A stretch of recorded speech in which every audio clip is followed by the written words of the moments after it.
अस्सलाम वालेकुम नाज़रीन, मैं हूं शेख रहमत अली, आप देख रहे हैं क्राइम टुडे न्यूज़।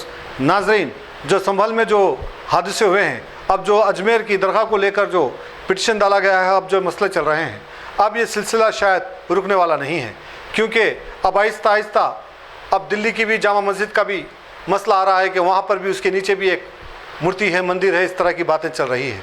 तो ये तमाम चीज़ों को लेकर आज एक इजलास किया गया, एक मीटिंग की गई, राउंड टेबल मीटिंग की गई।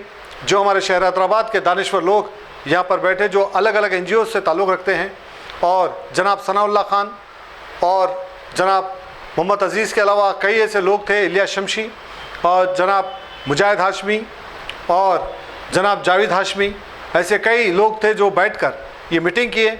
और जिस तरह से हमारे इस मुल्क के हालत बनते जा रहे हैं, जिस तरह से नफ़रत फैलाई जा रही है, जिस तरह से फ़र्क पैदा किया जा रहा है, हिंदू बना मुसलमान की एक गंदी सियासत की जा रही है, इससे हमें बचना है, वरना हमारे मुल्क की हालत बद से बदतर बनते जाएगी। क्योंकि आज जो हालत बनते जा रहे हैं ये ठीक नहीं है। इसको कैसे रोका जाए और इसके ख़िलाफ़ किस तरह से मुहिम चलाई जाए, और जितने भी सेकुलर लोग हैं उसमें कई ऐसे हिंदू भाई हैं जो सेकुलर है, जो इस बात से सहमत नहीं रखते, जो इस तरह से मसाजिदों को और दरगाहों को टारगेट बनाया जा रहा है। तो ऐसे कई लोग हैं, वो भी आए हैं और उनका भी ये कहना था कि SC ST BC और दलितों को टारगेट बनाया जा रहा है, उनको असल हक़ नहीं दिया जा रहा है। असल जब हक़ की बात आती है तो इस तरह के ये हालत पैदा कर रहे हैं।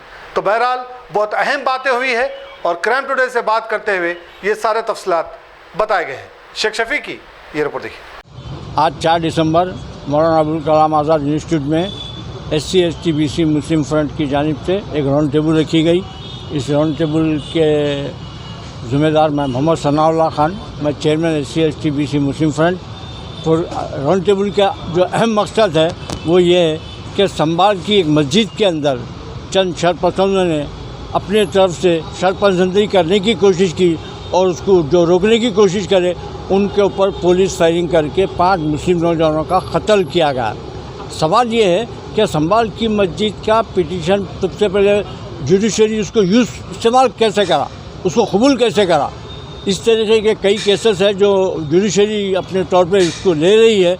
इससे जुडिशरी का इंतहाई मुल्क के अंदर जो वक़ार था वो काफ़ी मुतासिर हो चुका है, और ये अंदेशा है कि आने वाले वक्त में जुडिशरी का भी पूरा एतमाद सियासत से जैसा आवाम का ख़त्म हुआ, उसी तरह से जुडिशरी पे भी उसका एतमाद ख़त्म हो जाएगा। उसको बचाना हम हिंदुस्तानियों की ज़िम्मेदारी है। उसके लिए हम यहाँ पर एक राउंड टेबल रखे हैं। हमारा मकसद ये है कि संभाल के अंदर जो हुआ है वहाँ पर कोर्ट जो आर्डर दिया कि उसका इंक्वायरी करो, इंस्पेक्शन करो। इंस्पेक्शन के लिए वो लोग 19 तारीख को वहाँ पर आए, इंस्पेक्शन करे, उसका पूरा वो लोग ताउन करे, मस्जिद वाले पूरा उसकी इंक्वायरी करके गए। उसके बाद में 24 तारीख के दिन दोबारा वहाँ के इंक्वायरी ऑफिसर्स चंद शरपसंदों को अपने साथ लेकर आए और पुलिस को साथ लेकर आए। वो लोग जब आए, आते आते कि जय श्री राम के नारे लगाते आए, जिससे देखकर वहाँ के मुकामी लोग इंतशार में आए और उन्होंने उनको रोकने की कोशिश की। सिर्फ उनको रोकने की जैसी कोशिश की, वहाँ पर पुलिस फायरिंग करके 5 मुस्लिम नौजवानों को कत्ल करी। ये एक हादसा नहीं है, बल्कि एक प्लानिंग का एक छोटा सा एक वो है।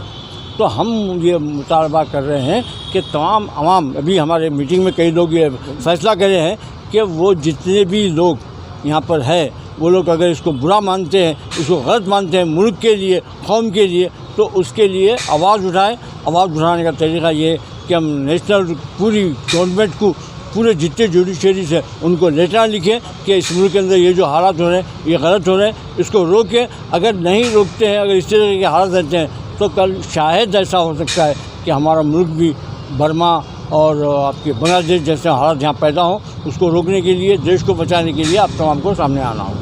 अब्दुल अज़ीज़, सदर movement for piece and justice Telangana, आपसे मुखातिब हूँ। आज मौलाना आज़ाद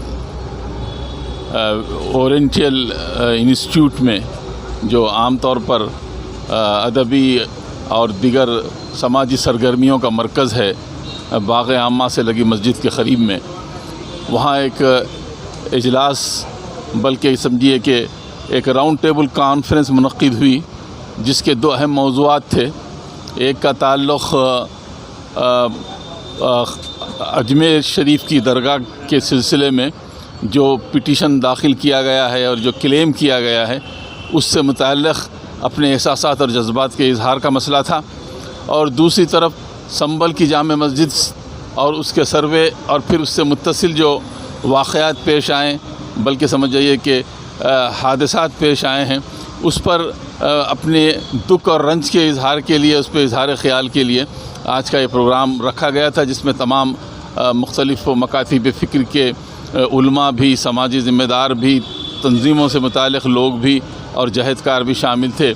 तो मुख्तसरन ये कि इसमें जो चीज़ आई है खुल के, वो ये है कि जब 1991 एक्ट ऑफ वर्शिप के अंदर यह बात पूरी वजाहत के साथ मौजूद है कि 1947 के अंदर इबादत का जो मौक़ूफ़ है वो हमेशा बरक़रार रहेगा। एग्ज़ेम्प्टेड था बाबरी मस्जिद का, लेकिन सवाल यह है कि दरवाज़ा जो है ज्ञान वापी मस्जिद को के सर्वे की इजाज़त देकर ऐसा खोल दिया गया कि अब हर दूसरे तीसरे दिन एक नया मुतालबा आ रहा है। बल्कि आज कल की इत्तला है कि दिल्ली की जामे मस्जिद, या समझिए कि जिसको आप शाहजहानी मस्जिद कहा जाता है, उस पर भी क्लेम आ गया है कि इसके नीचे जो है कोई ना कोई मंदिर जो है मौजूद है, या उसके आसार मौजूद हैं, या फिर मंदिर को तोड़कर बनाया गया है। तो दरहकीकत हम इन सारी चीज़ों को बड़ी तशवीश की नज़र से भी देखें और साथ ही साथ इसके मज़म्मत भी करते हैं कि ये एक मखसूस अक़लियत के साथ जो व्यवहार किया जा रहा है, इससे हिंदुस्तान की सालिमियत को ख़तरा है। और ये चीज़ें जो है यहाँ की जो सोशल फैब्रिक है, यहाँ के जो रिलीजियस इंटीग्रेशन है, जो यहाँ की एकता है, उसको शदीद सदमा पहुँच सकता है। इसलिए सिलसिला बंद हो जाना चाहिए और इस सिलसिले की जो है तमाम ही सेकुलर ताकतें, तमाम जहदकार इसकी मज़म्मत करते हैं और मज़म्मत करना चाहिए, क्योंकि इसके ज़रिए तफ़रक़ा हो रहा है, मुनाफिरत फैल रही है और साथ ही साथ इसके ज़रिए जो है हिंदुस्तान की एकजहती को भी नुकसान पहुंच रहा है। तो ये एक तो संभल की जामे मस्जिद और दूसरा अजमेर शरीफ की जो दरगाह के ऊपर बात है, जो सदियों पुरानी बात है, उसको आज आप निकाल कर जो है पोलराइज़ करने की कोशिश की जा रही है। तो मुख्तसरन ये है कि अगर आप इसी तरह की तफरीक़ करके या सिगमेंट पैदा करके या एक दूसरे से दूरी पैदा करके अगर आप सत्ता पर हासिल करना चाहते हैं, तो मैं समझता हूँ ये इस मुल्क की बहुत बड़ी बदबख्ती होगी कि सिर्फ़ इक़्तिदार के लिए इस तरह का खेल खेला गया। आइंदा आने वाली तारीख़, आने वाला मौरिख़ और आने वाली नस्ल कभी उन लोगों को माफ़ नहीं करेगी जिन्होंने सत्ता पर ख़ुद अपनी कौम को भेंट चढ़ा दिया है। ये चंद बातें थी जो मैंने इस मौके पर वहाँ भी कही थी, यहाँ भी कह रहा हूँ। मोहम्मद अब्दुल अज़ीज़, सदर movement for piece and justice Telangana, जो आज से आपसे मुखातिब था। आज 4 तारीख़ है, 4 दिसंबर है और ये प्रोग्राम अभी जारी है अंदर।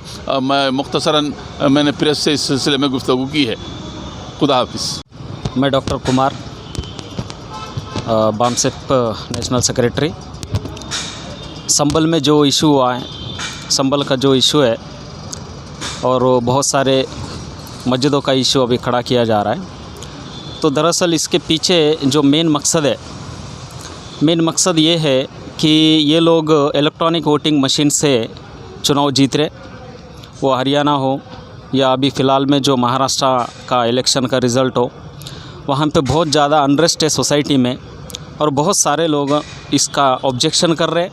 अभी कुछ लोग तो, कुछ विलेजेस तो ये डिसाइड किए वहाँ पे कि फिर से बैलेट से वोटिंग कराए और वो लोग ही पैसा इकट्ठा कर रहे हैं, वो लोग ही बैलेट पेपर बनाएं और 5 तारीख को, आज की 4 है, तो 5 तारीख को वो लोग वहाँ के तहसीलदार को रिक्वेस्ट किए कि भाई हमारे को बैलेट से चुनाव करवाओ, यहाँ पे फिर से एक बार करवाओ, क्योंकि हम जो वोटिंग किए वो वोटिंग जिसको हम कर रहे थे उसको गया नहीं है। तो ये जो इलेक्ट्रॉनिक वोटिंग मशीन से ये लोग सत्ता में बैठ रहे और सत्ता में बैठने के बाद सत्ता में रहने के लिए और पूरे देश में इनका राज स्थापित करने के लिए, जहाँ जहाँ पे इनका गवर्नमेंट नहीं है वहाँ पे आने के लिए इनके पास एक ही मसला है कि भाई मस्जिद को टारगेट करो, मस्जिद को निशाना बनाओ। लेकिन मस्जिद और मुसलमान निशाना नहीं है, निशाना है SC ST BC, जिन लोगों को इस देश में जो ब्राह्मण कम्युनिटी के लोग हैं वो लोग इनको SC ST BC जिनको हिंदू कहते हैं, उन हिंदुओं को लगभग 2500 साल किसी तरीके का कोई एक अधिकार नहीं दिए, ना पढ़ने का अधिकार दिए, ना संपत्ति का अधिकार दिए, ना शस्त्र धारण करने का अधिकार दिए, कोई एक अधिकार भी नहीं दिए जिन लोगों के लिए वो दिन रात बोल रहे कि ये सारे हिंदू हैं। जो लोग SC ST BC है उनको शूद्र घोषित किए, उनको अछूत घोषित किए, उनको नीच ठहराए, उनको गुलाम बनाए। तो वो ये इसका मतलब क्या है कि अभी 2500 साल इन लोगों के लिए इन्होंने, जो हिंदू के ठेकेदार है, जो ब्राह्मण है, जो लोग हैं, वो लोग इनके लिए तो कुछ किए नहीं। तो अभी मुसलमानों का विरोध करेंगे तो ये रिएक्शन में हिंदू बनेंगे, क्योंकि हिंदू बनाने के लिए, जैसे SC को हिंदू बनाने के लिए या BC को हिंदू बनाने के लिए कोई इनके पास कोई तरीका नहीं है कि शूद्र बोल के तो हिंदू नहीं बना सकते, अनटचेबल बोल के तो हिंदू नहीं बना सकते उनको। तो हिंदू बनाने के लिए मुसलमान के ऊपर अटैक करना है, क्रिश्चियनों के ऊपर अटैक करना है, मस्जिदों के ऊपर अटैक करना है, ऐसा रिएक्शन में वो लोग हिंदू बनते हैं। फिर वो SC वाला भूल जाता है कि मैं अनटचेबल हूँ और BC भूल जाता है कि मैं शूद्र हूँ। जैसे फॉर एग्जांपल इस देश में 1931 में लास्ट सेंसस हुआ, यानी जनगणना हुई, कास्ट बेस्ड सेंसस हुआ। अभी तक के यहाँ की गवर्नमेंट उनको गिनने के लिए रेडी नहीं है कि ये लोग भी है। जैसे पशुओं की गिनती होती है, कुत्तों की गिनती होती है, हिजड़ों की गिनती होती है, जानवरों की गिनती होती है, शेर कितने हैं, हाथी कितने हैं, सबकी गिनती होती है। लेकिन इस देश में जो हमारे BC है, बैकवर्ड कम्युनिटी के जो हमारे लोग हैं, जिनको ब्राह्मण लोग हिंदू बोल रहे हैं, उनकी गिनती करने के लिए रेडी नहीं है। और जब गिनती नहीं करेंगे तो उनके लिए बजट कहाँ से करेंगे, उनके लिए स्कूल कहाँ ओपन करेंगे, उनके लिए कौन सा हॉस्पिटल ओपन करेंगे, तो उनके डेवलपमेंट का क्या है और उनके हिस्सेदारी का क्या है। जैसे इस देश डेमोक्रेसी में जैसे 4 पिलर है, जैसे मीडिया है, पार्लियामेंट आदि के लोग बैठे हैं, तो इस देश के जो 4 पिलर है, इस 4 पिलर के ऊपर SC ST BC के लोगों का कब्जा ना हो और वो लोग अवेयर ना हो, इसके लिए उनको मेंटली सिर्फ हिंदू बनाया जाता है, लेकिन उनको कोई किसी तरीके का एक भी अधिकार नहीं दिया जाता है। क्योंकि इसका हिस्ट्री बताता है, इतिहास बताता है कि जब इन लोगों को ब्राह्मण लोगों ने गुलाम बना के रखा, एक भी अधिकार नहीं दिया। बाबा साहब अम्बेडकर आए और महात्मा ज्योतिराव फुले आए, छत्रपति शिवाजी महाराज आए और इन लोगों ने लड़ाई करके यहाँ के 85% लोगों के लिए लड़ाई किया और उनको हक और अधिकार दिलाए। तो इस मसले को हमको समझना चाहिए। इन्होंने नेशनल गेम बना के रखा, इस नेशनल गेम में लोगों को फंसना नहीं चाहिए। ये राजनीतिक एजेंडा है कम्प्लीटली। इन्होंने देश की उन्नति के लिए ना एम्प्लॉयमेंट दिए, पूरी भारत देश की गरीबी बढ़ी है, करप्शन बढ़ा है, स्त्रियों के ऊपर, महिलाओं के ऊपर अत्याचार, रेप केसेस बढ़े हैं, अनएम्प्लॉयमेंट बढ़ा है, GDP काम से गई है, GST का लॉस है, जो इन्होंने नोटबंदी लाया उसका लॉस है। तो ये किसी का आंसर देने के लिए तैयार नहीं है। तो ये सिर्फ लोगों का माइंड डाइवर्ट करने के लिए ये लोग ये चला रहे। मैं इस मौके पे इतना ही बोलना चाहता हूँ। और जिन लोगों का हत्या हुई उधर संभल में, उनका सुप्रीम कोर्ट के अंडर ऑब्जर्वेशन में कमेटी डाला जाए, उसका इन्वेस्टिगेशन किया जाए और उस फैमिली के साथ में उनको इंसाफ दिलाया जाए। Thank you. आज की मीटिंग मौलाना आज़ाद ओरिएंटल रिसर्च सेंटर में मुनक़िद हुई संभल इंसिडेंट के बारे में, और जो ये मसाजिद और दरगाहों के बारे में जो गलत किस्म से इलीगली जो केसेस फाइल हो रहे हैं, इलीगल ऑर्डर्स दिए जा रहे हैं और लिए जा रहे हैं, उसके लिए एक इंटेलेक्चुअल मीट सनाउल्लाह साहब की सदारत में SC ST माइनॉरिटी कॉरपोरेशन की तरफ से। और आज हमारा इंट्रोस्पेक्शन, हमारी सोच ये रही कि बाबरी मस्जिद का जो जजमेंट है वो जजमेंट 5 जजेस का है, और उसके जजमेंट में मस्जिद के ख़िलाफ़ जितने उन लोग के मुद्दे, जो भी उसके मुद्दई थे, उसके जो मुद्दे थे वो पूरे सुप्रीम कोर्ट से वो लोग हारे। उसके ये बात पे हारे कि वो बाबरी मस्जिद किसी मंदिर पे बनाई नहीं गई थी, कोई मंदिर तोड़ी नहीं गई थी। ये पूरा सुप्रीम कोर्ट के जजमेंट में क़ायम हुआ, और कोई मंदिर के ऊपर कोई मस्जिद बनी हुई नहीं है। ये सारा जितना जजमेंट है, अगर 1000 उसमें पैराग्राफ है तो उसमें से 970 पैराग्राफ्स में बाबरी मस्जिद के फेवर में है। सुप्रीम कोर्ट में कॉन्स्टिट्यूशनली सुप्रीम कोर्ट को एक पावर है जो इन्वोक करके वो कोई भी देश की, यानी मुल्क के हक़ में जजमेंट दे सकते। वो हक़ इस्तेमाल करके जो 5 जजेस थे, वो जजेस वो ज़मीन किसी एक क्लेमेंट को दिए। ना कोई मंदिर का इशू था वहाँ पे। मस्जिद थी, मस्जिद है और मस्जिद अभी भी रहेंगी, क्योंकि मस्जिद तो ज़मीन है, मस्जिद तो कोई स्ट्रक्चर से नहीं होती। टाट में भी नमाज होती, ज़मीन पे नमाज होती, सिजदा ज़मीन पे होता, दीवार पे नहीं होती। तो और कोई आप देखिए वहाँ पे कोई मंदिर का क्लेम नहीं था। पुरानी मंदिर थी या नहीं थी, तो पुरानी मंदिर तो नहीं थी, कायम होगा। अब कोई एक वजह से ये डिसाइड हुआ, जो लोग लड़ रहे थे उन लोग को ज़्यादा मालूम कि किस किस्म से ये जजमेंट ऐसा आ सका कि सुप्रीम कोर्ट अपना पावर इस्तेमाल करके, डिस्क्रिशन इस्तेमाल करके वो ज़मीन किसी और को दी। अगर फ़र्ज़ करिए मस्जिद का मुद्दा हारता तो फिर दूसरी ज़मीन क्यों दी?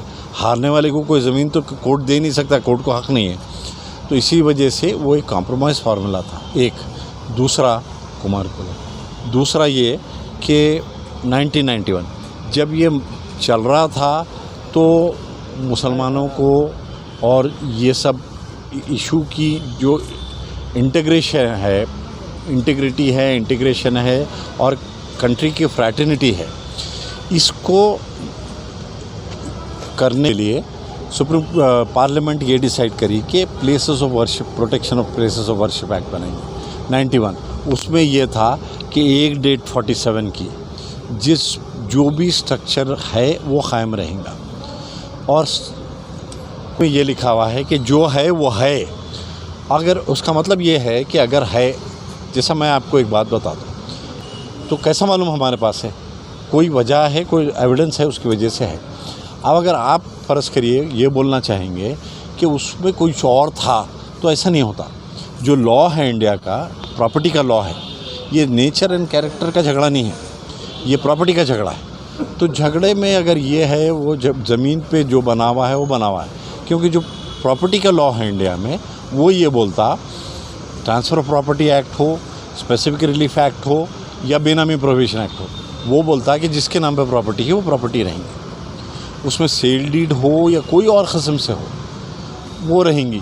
तो नेचर एंड कैरेक्टर का जो ऑब्जर्वेशन था, अगर कुछ था भी, ऐसा तो नहीं है कोई, तो वो ऑब्जर्वेशन इस वजह से नहीं चलता क्योंकि वो 3 जजेस थे और बाबरी मस्जिद 5 जजेस हैं। 5 जजमेंट में ये क़ायम किया गया कि 1991 एक्ट है, रहेगा और उसमें प्रॉपर्टी प्रोटेक्टेड रहेगी। तो ये जो दावे चल रहे हैं ये पूरे इलीगल है, डालने वाले क्राइम कर रहे।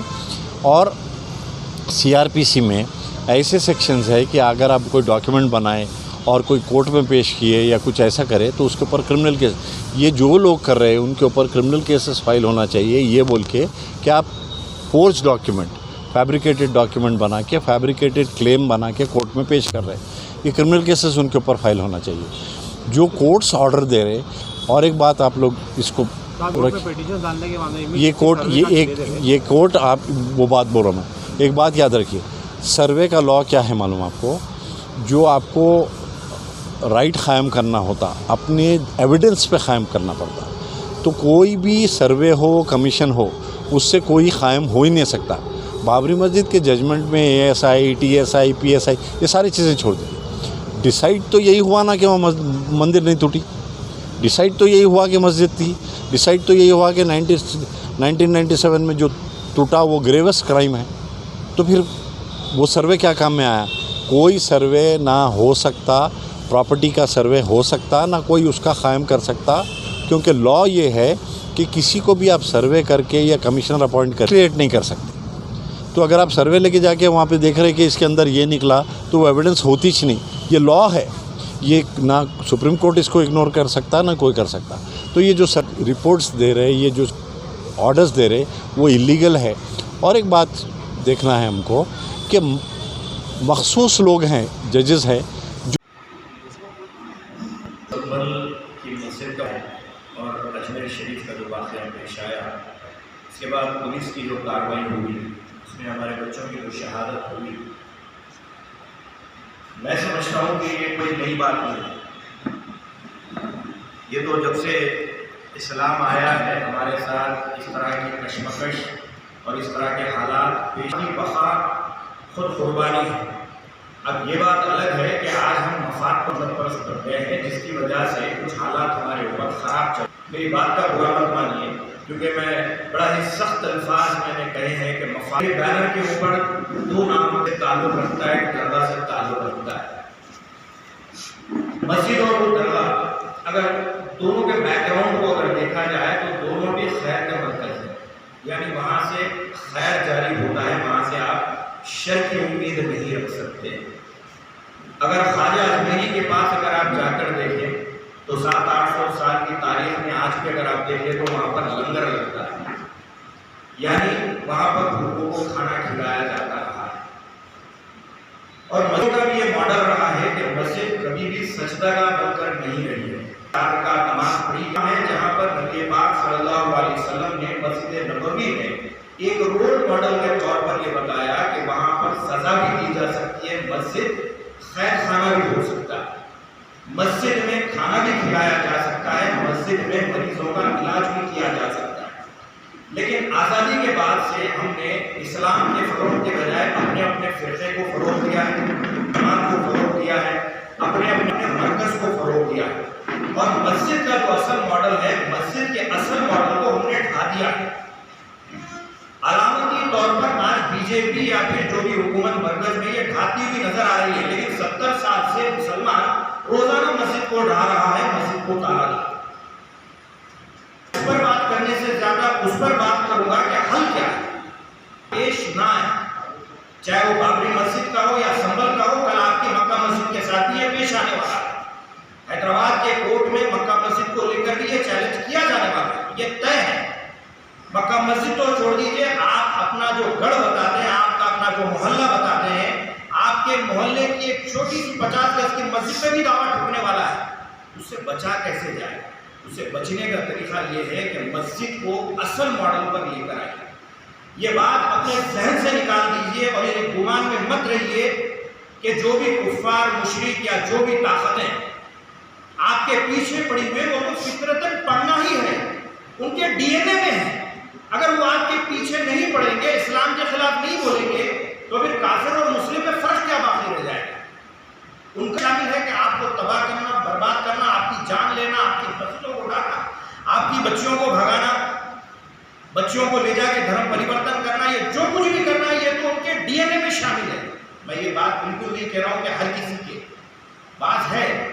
जिस तरह मुसलमानों के अंदर भी बात सूदखोर है, मुसलमानों के अंदर भी बात ऐसे रौडी शीटर से जो मस्जिदों के सदर बन के बैठे हैं, तो ये अल्लाह की तरफ से हमारे ऊपर वार्निंग है।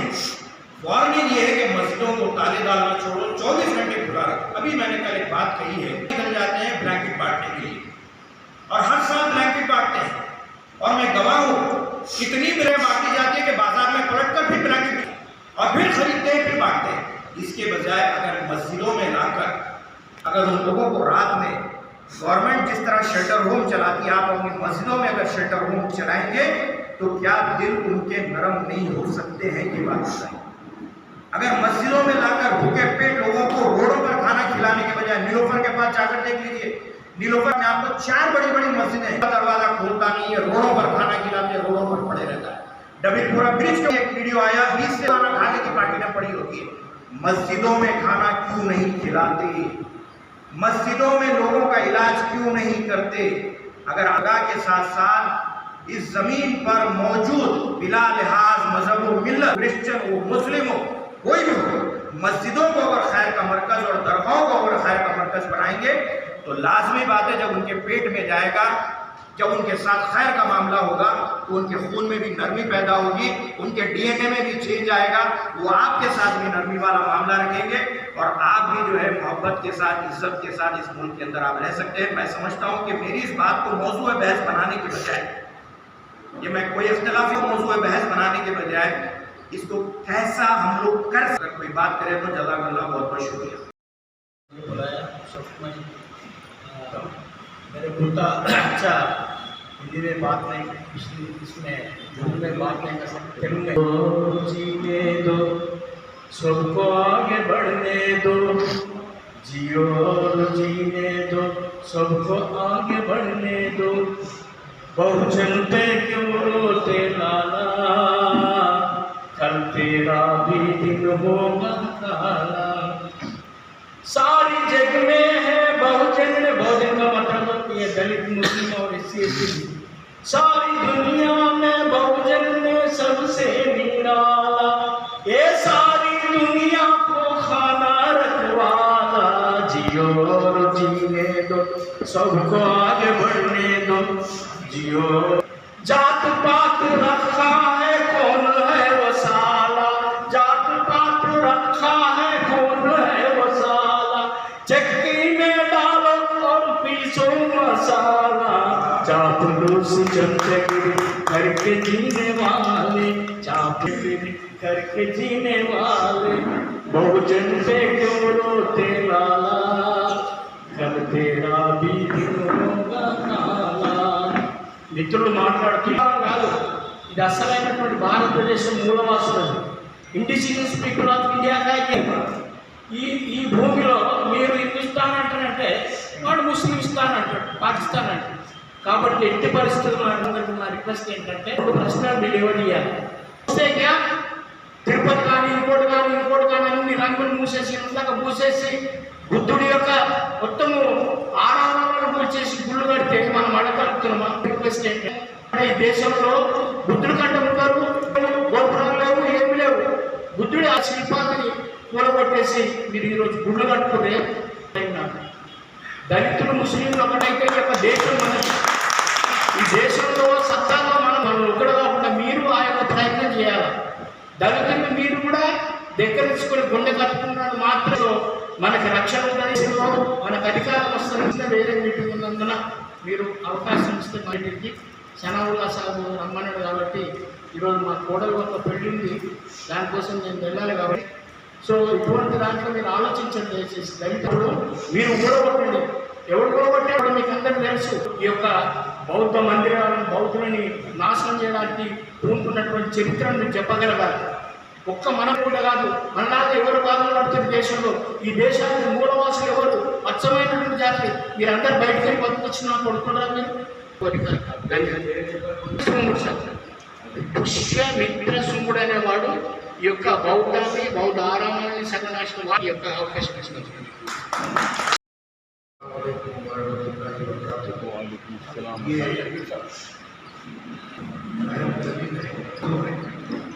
हमारा एहसास की शहादत के बाद 6 दिसंबर 1992 ये उसके बाद के जो हालात पैदा हुए वो हालात अब तक की जारी है। लेकिन अब जो है 14 साल से जो BJP की हुकूमत आई है इसमें ज़्यादा जो है नफरत के खिलाफ जमाए जा रहे हैं।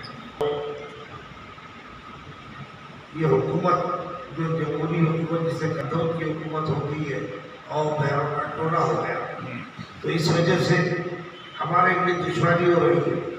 जब आपके पास पार्लियामेंट है, आपके पास राज्यसभा है, लोकसभा है, असेंबली है, आप जब कानून बनाते हैं और कानून पे अमल नहीं करते तो कानून बनाने का मकसद क्या है?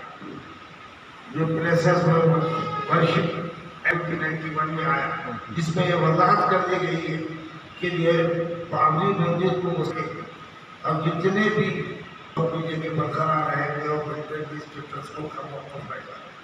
अगर ऐसा हो रहा है और ये सुप्रीम कोर्ट अगर कोई इस तवज्जो को फैसला देती है तो हम लोग ये 3 साल के दरमियान में क्या करें? हमारे तालीम क्या, हम लोग क्या करें, हमारे उतला क्या करें?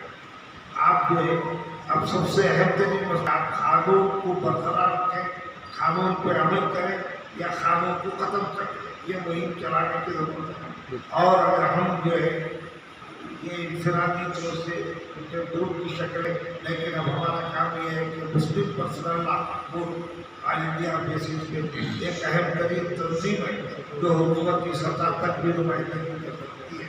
तो उनका काम ये है कि हुकूमत की सत्ता के अलावा आवाम को बेदार करने के लिए जो है अवामी जद्दोजहद करने की ज़रूरत है। इसलिए कि अब हम सिर्फ ये गौर करें कि जो मस्जिद बचाने का वो नहीं, अब ये भी आगे आके दिल्ली की जामा मस्जिद के ताल्लुक से भी अब ये इस वक्त हुकूमत चाहती है कि बदआमनी पैदा हो जाए, हुकूमत का कि अमन ख़त्म हो जाए, तो हमको जो है अमन के मुकाबले है। और अगर हम इस रद्द अमल पे गौर कर सकते हैं तो यकीन कीजिए कि अल्लाह ताला हम कामयाबी की तरफ आएंगे। और ये भी हमारे अपने दोस्त हैं माध्यम से जरूरी बहुत है, ऐसा बता रहे तो वो करेंगे। तो पहले मैं अपने दोनों फेडरेशन की तरफ से और आप लोगों की तरफ से नंबल घाटी में जो इंसिडेंट में जिनकी मौत हुई उनको मैं नमन करता हूँ, हमारी तरफ से कंडोलेंस प्रकट करता हूँ। तो यहाँ जितने भी लोग बैठे हुए पूरे इंटेलेक्चुअल से हर चीज़ तजुर्बेकार है, पूरे इतनी बड़ी टीम है यहाँ राउंड टेबल कॉन्फ्रेंस में हमारे बहन जी अकेले बैठे हुए हैं। मेन मकसद क्या होगा तो जैसा बता रहे इसके जिम्मेदार कौन है, पहले हमको ये तय करना है। इससे पहले हमारे भाया भी बोले थे इसके जिम्मेदार कौन है। हम सामने एक दुश्मन को उंगली उठा के बताने से पहले हमारा क्या है दायित्व, हम क्या है, कहाँ पे है, क्यों अगले वाला उतना मजबूत हो रहा, हम क्यों कमजोर हो रहे, इसके ऊपर हमको पहले चर्चा करना है। This is the main topic.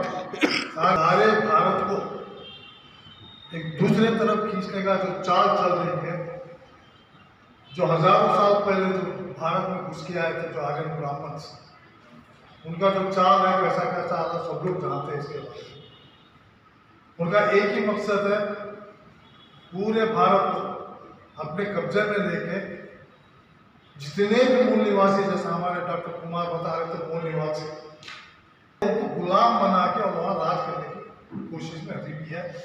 जो 1200 साल पहले था, ये सनातन 1200 साल पहले था वो। जब मुगल आए थोड़ा सा चेंज हुआ, मुगल के बाद फिर ब्रिटिश आए, कम से कम 600-700 साल मुगल का राज चला था। उसके बाद ब्रिटिशर्स आए, मगर यही आर्यन ब्राह्मण, यही मुगल जो भी आ रहे थे राजगिरी करने के लिए, वो लोग समझ गए थे उनकी चाल, वो लोग दबाने की कोशिश करें तो ये लगा जाके कॉम्प्रोमाइज कर लिए, साहब आप भी बाहर से हम भी बाहर से आए, हम दोनों मिलकर इसको लूट लेंगे, किसको लूट लेंगे, भारत को। उसके बाद में ब्रिटिश वाले हैं, फिर वही चाल चले, ब्रिटिश वाले और मजबूत हो गया, लोग थोड़ा दबाने की कोशिश कर, कानून तौर से उससे इससे, वहाँ भी जाके बोल के समझौते में ऐसा आप भी बात चाल पाया। Divide and rule policy, divide and rule policy के अंदर जो आर्य ब्राह्मण है, पहले यहाँ के जो मूल निवासी है जो शूद्र बना के रखे, वो लोग खाली शूद्र बना से नहीं होता, ये लोग एक ब्रांड क्रिएट करना, ब्रांड क्रिएट करना करके बोल के ये लोग के पीछे नाम जोड़ दिया, उसका नाम है हिंदू। हिंदू का नाम जोड़ के पूरे मूल निवासियों को एक तरफ खींचने की कोशिश कर, और कई मीटिंग में बोला, और इसके जिम्मेदार कौन है, बोलो आप सक्सेसफुल, इसके जिम्मेदार कौन है, नहीं है। क्यों भाई, ये लफ्ज जो हिंदू है, चाहे मुस्लिम कौम हो या क्रिश्चियन कौम हो या कोई भी हो, हम लोग अपने तरफ से बता रहे कि हिंदू मुस्लिम, हिंदू मुस्लिम, हिंदू मुस्लिम। हिंदू का प्रचार कौन कर रहा, हम कर रहे हैं, हिंदू का प्रचार हम कर रहे हैं। हम कई बार बोले ये नॉट द हिंदूज, मूल निवासी है, और इंडियन में तो हम तो नामवंशी है, और जात के हिसाब से आता द्रविडियंस, पूरे भारत में द्रविडियंस है। ये चीज हम भूल जाते हैं। आज अगले वाला जो ताकतवर बन रहा है, खाली हमारी कमजोरी की वजह से झगड़ा पैदा करके लोगों को गुमराह करने का जो तरीका है वो सोचते हैं, हम उसमें डूब जाते हैं। किस लिए हो रहा, क्योंकि राज करना है।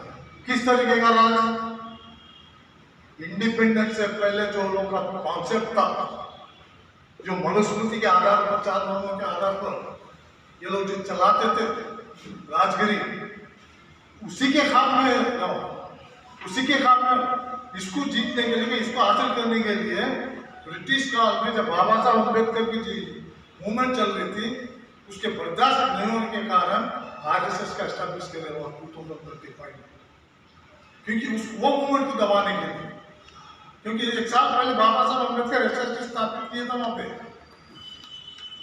वो बर्दाश्त नहीं हुआ लोग, किस तरीके से करना करती है आरएसएस का एक ही मुद्दा है, पूरे भारत को हिंदू राष्ट्र बनाना। हर जगह हर स्लोगन में करते रहते क्या करना है, हिंदू राष्ट्र। इसका मतलब ये नहीं कि मुसलमानों को बाहर निकाल देना, क्रिश्चियनों को बाहर निकालना, कल भारत का नाम चेंज करने के लिए हिंदू राष्ट्र। अब तक जो संविधान के बारे में, आर्टिकल्स के बारे में बहुत लोग बात कर रहे हैं, आज उसका कोई महत्व है, उसका कोई इंपॉर्टेंस है क्या? संविधान का कुछ इंपॉर्टेंस है क्या? अभी हम लोग सोच विचार करके बोले थे कि हमको वो लेवल पे जाके बात करना, ये लेवल पे कैसे चेक करना, वो लेवल, कुछ भी फायदा नहीं है उससे, क्योंकि इनका जो टारगेट था हिंदू राष्ट्र बनाना, या जो संविधान के हिसाब से हम लोग जो हक मिले, पहले इसको निकाल दो। ये टारगेट 2025 में था। 2025 में क्या हुआ, हिंदू राष्ट्र इंडिपेंडेंस आने के बाद जो संविधान बना, ये लोग तो खतरे माने ही नहीं, ये तो हमको होना ही नहीं। इसके हिसाब से तो पूरा हम वहां से भगा रहे थे, फिर जहाँ से आए थे, जहाँ से यूरेशिया से तो भगा थे, मालूम हो खतरे हवा नहीं जानते कि ये नहीं मानते कि ये भारत का संविधान को नहीं चाहिए। इसको किस तरीके से निकालना, क्या निकालना, कई कोशिश में आपका नजर में लाऊंगा। वाजपेयी साहब जब थे प्राइम मिनिस्टर, कुछ चीज कर रहे थे, किसके इशारे पर 1925 में जो आरएसएस का स्थापना हुआ, उनके इशारे पर।